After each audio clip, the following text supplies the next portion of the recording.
Good morning, vloggers. It's Friday. I'm sorry I haven't had videos this week, but one day the camera didn't work properly. The next day, what I recorded was too long. And then yesterday, I was on the phone with my cousin when I was on my way to work, so I didn't record a video.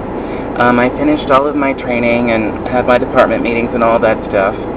So next week on Tuesday, we have a day without the students where we're supposed to just do whatever last-minute things we have to do to get our classroom set up. And then Wednesday we start school.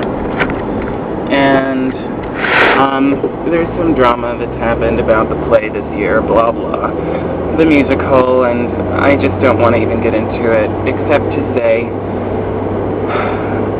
that some people's desire to work with privileged students is very different than mine. I don't know if I ever want to work with a privileged student. One of my friends is moving here and she wants to go work in the school district, and the school district is all white, a little beach town. And she asked if it was a good school, and the answer is yes, it's a good school. I don't have a desire to work in a school like that. And at our school we have a highly gifted magnet. And while some people might desperately want to work with that sort of student because it's so much easier to teach them and they want to learn and blah, blah, blah, all the things people will say about quote-unquote good students, I don't care about that. I care about taking kids who are not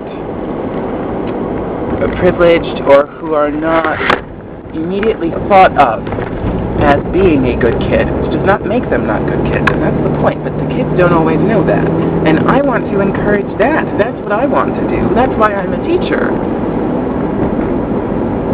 So, it's problematic when you're trying to work with people at school, and that's what their desire is, to work with these other kids. And I don't want to do that. I mean, I'm fine if they're there, but that's not my goal. It's not my goal. So anyway, so I think I'm doing my musical on my own, yet again. I have to hire a a vocal coach really, a music director. I mean, at the end of the day, I'm always the music director. I'm telling them what to do. And, here that is. There's a guy who does recordings of orchestrations for about $1,000 or $1,200, something like that, which is the same cost as it is to rent the orchestrations for the show. So, needless to say, it's not that big a deal. I'll get that information today. But what you need to know right now is I'm not going to work now. I'm going to work later for the football game. It's so exciting. Right now I'm going to the dentist. Now, some people will say that I photograph very well because I have a great smile. I'm not being stuck up. I just am very lucky to have the smile that I do. And it's about to change dramatically because I'm going to the dentist to get one of my teeth removed. So let's look closely at my teeth. See them? Yeah? It's this one right here. That's the one. And it's not going to be there in about 40 minutes. It will be removed from my mouth because I had a cavity in it a long time ago, and I had a filling, and the filling fell out. And after the filling fell out, I didn't know that the filling had fallen out. So, by the time I figured out that that was the problem, I found out last summer that I should have a root canal, and the dentist mistakenly led me to believe that it was going to cost me about $1,300 to get that root canal done, which I could not afford. So I didn't do anything.